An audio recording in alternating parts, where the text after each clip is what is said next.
Official press conference for the 89th Annual Allstate Sugar Bowl. We ask that you please turn off your cell phones at this time. Today's first press conference features head coach Nick Saban from Alabama.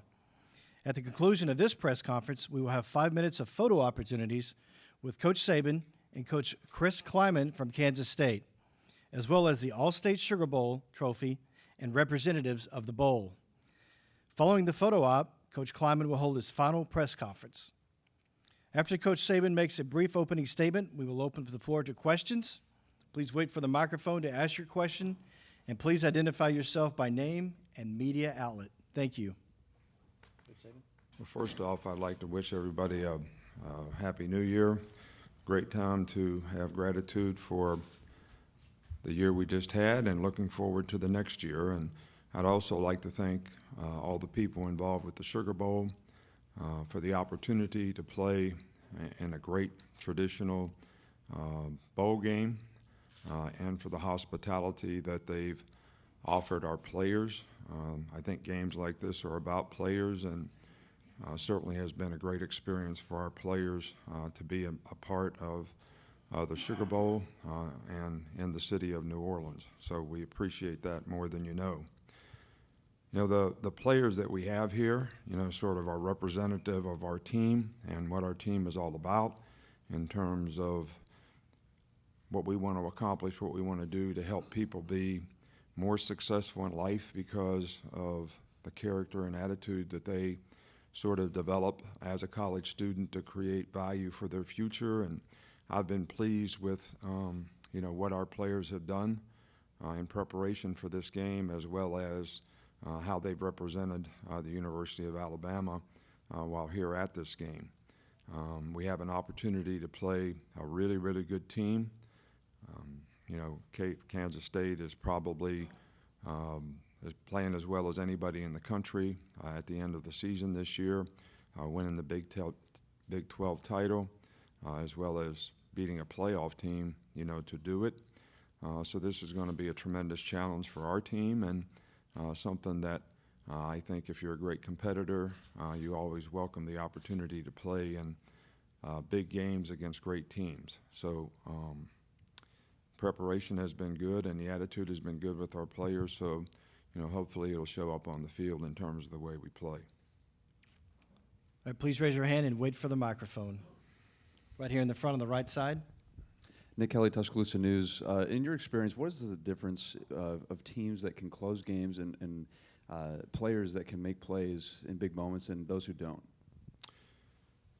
Well, I think that's kind of a tough question, because I think if you can stay focused on the moment.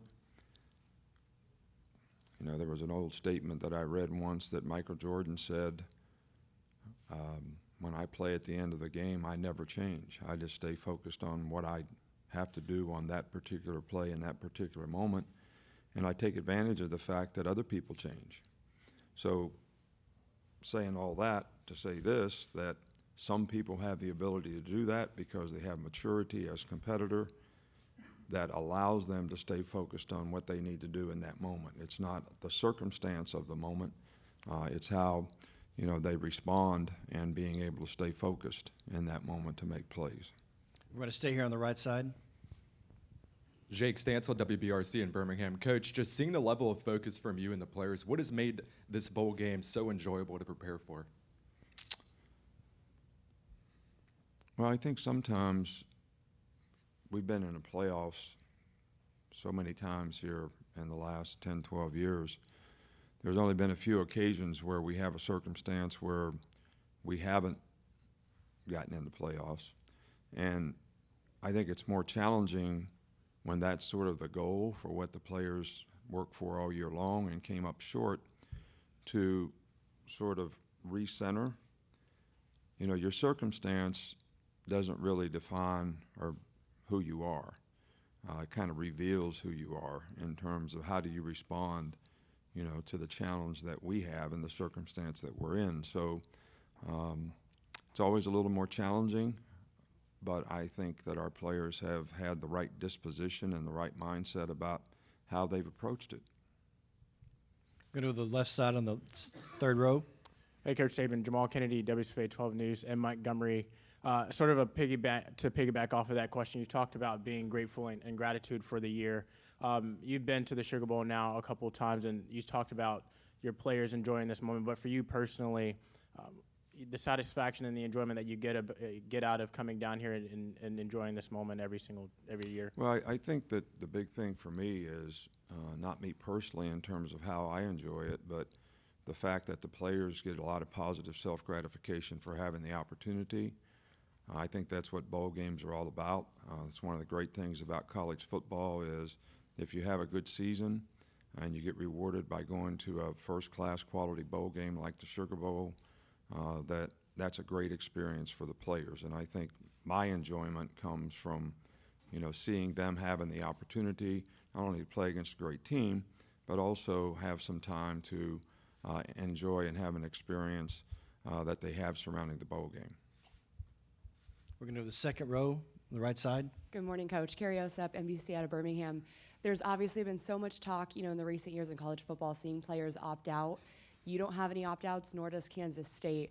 I'm curious for you, how important is that bought-in mentality for a team as an intangible? Where would you rank that?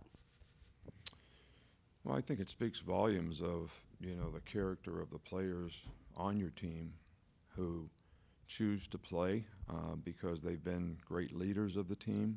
They've been great contributors. They've set a good example for their teammates. They care about their teammates. They've been somebody that the players on the team can emulate by the example that they set and how much they care to try to help them be successful for their benefit.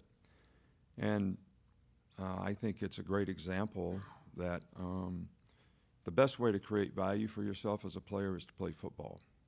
A lot of people say, I'm getting ready for the NFL. Well, you're really saying I'm getting ready for the combine. But a lot of the things that you do at the combine are irrelevant to what you do playing football. And that's why some people get drafted in the 6th round, because maybe they didn't do such a good job at the combine, but there's some, really significant thing that they can do to play their position. I use the example of Tom Brady, who didn't run fast at the combine, didn't jump high, didn't bench press a lot, didn't do all the things that they measure at the combine, but he could play quarterback. So I think the way I try to approach it with our players is the best thing you can do to create value for your future is to play really well against really good teams. And I think that's what our players have an opportunity to do. And I'm very pleased that they chose to do this. But I think we have a responsibility and obligation to take out as much risk as possible in terms of, how we ensure the players so they don't have to do it with a lot of concern. Okay, we'll stay on the right side and go to the middle. Ed Daniels, WGNO New Orleans. Coach, do you think the 12-team playoff is the fix that the college game needs, and if so, why? When you say fix, I don't know what's broke. Let's talk about what's broke first, and then that will determine whether a 12-team playoff fix it. What's broke?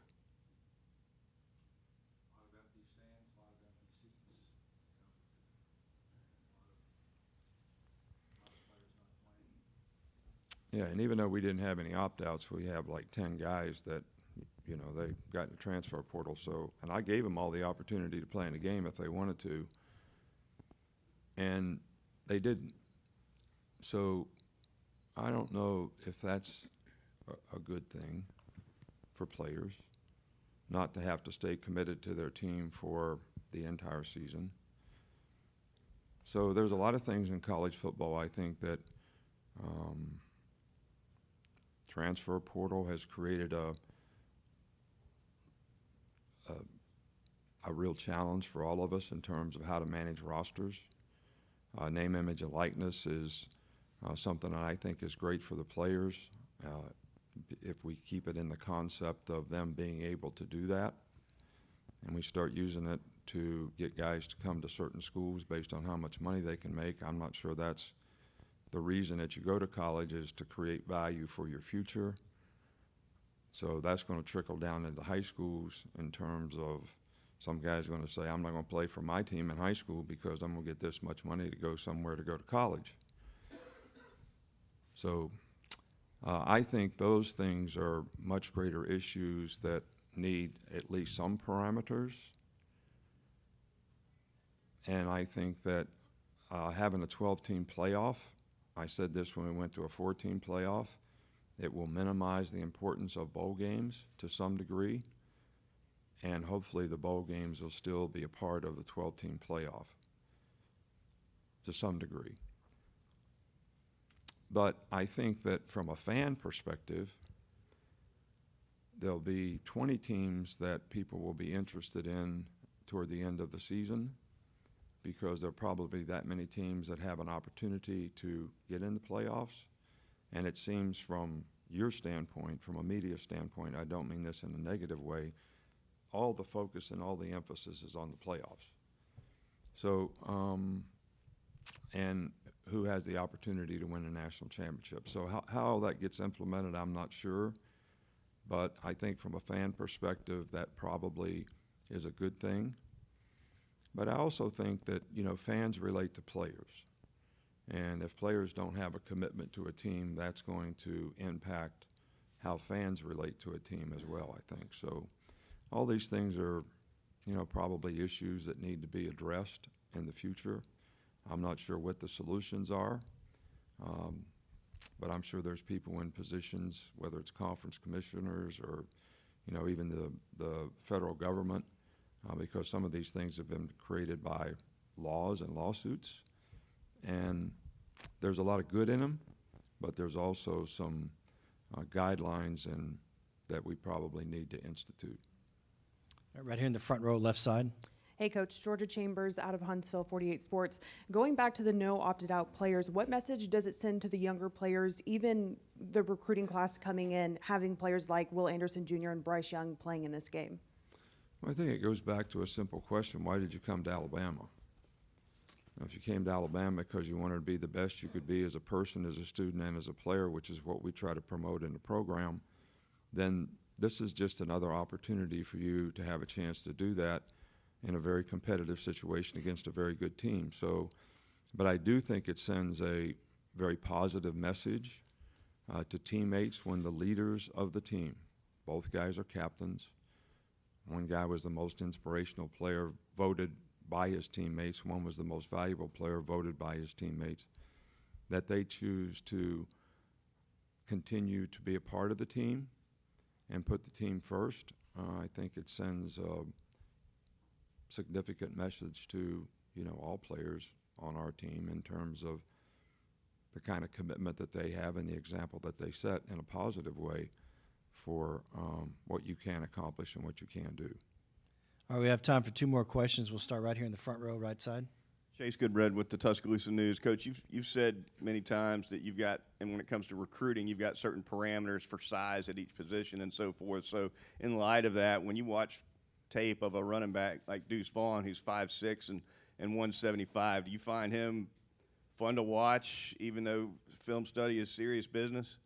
Oh, I think pound for pound, he's probably one of the best players, greatest competitors, toughest guys. So when we say we have parameters, that's all that it means. It doesn't mean that there's not an exception to every rule. You can say a cornerback needs to be 6 foot tall, but there are guys that are 5'10" and 5'9" who go to the Pro Bowl. It's a parameter. It's not a killer. And there's a lot of things that you look at, whether it's, you know, what are the things you do well to play your position? What are the critical factors? What's the criteria? And the size, speed part of it is just, you know, one part of that. Character and intelligence and all those things are a big part of how you evaluate players. And there's no one that we played against all year long that has better competitive character than the guy you just mentioned. All right, final question, left side. Aaron Suttles, The Athletic.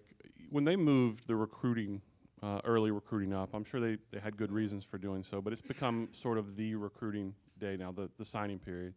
In terms of and in light of the transfer portal, how difficult has roster management become during that time of year? Well, I think roster management is difficult year-round because what's going to happen after this game? What's going to happen in the end of April? So, basically we have the players can basically change in any of these windows. How many do you know are going to do it or you think might do it, and how do you replace them? It's difficult year-round, not just now. But when we started and said we're going to have an early signing period, many people said, including myself, that would become the signing period or signing date, which it really kind of has. So there's only a few guys left out there that are going to make a decision in February. So I don't think it's a bad thing, but we also had to move the whole recruiting calendar up because of that, to have guys visiting in the summertime and more guys visit during the season. So the normal time when people used to visit, December and January, is almost obsolete in terms of, we may have one player that's going to visit in January as of right now. I'm talking about high school players. So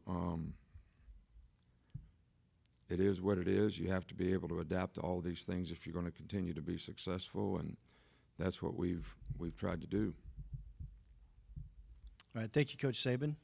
All right, I'd like to thank the media. I think you all do a fantastic job of giving our players a lot of positive self-gratification for the hard work that they do and reinforcing their positive performance. And I know they appreciate it, but as a coach who always is interested in the players, I think what you do for them is outstanding, and we appreciate it. Thank you. At this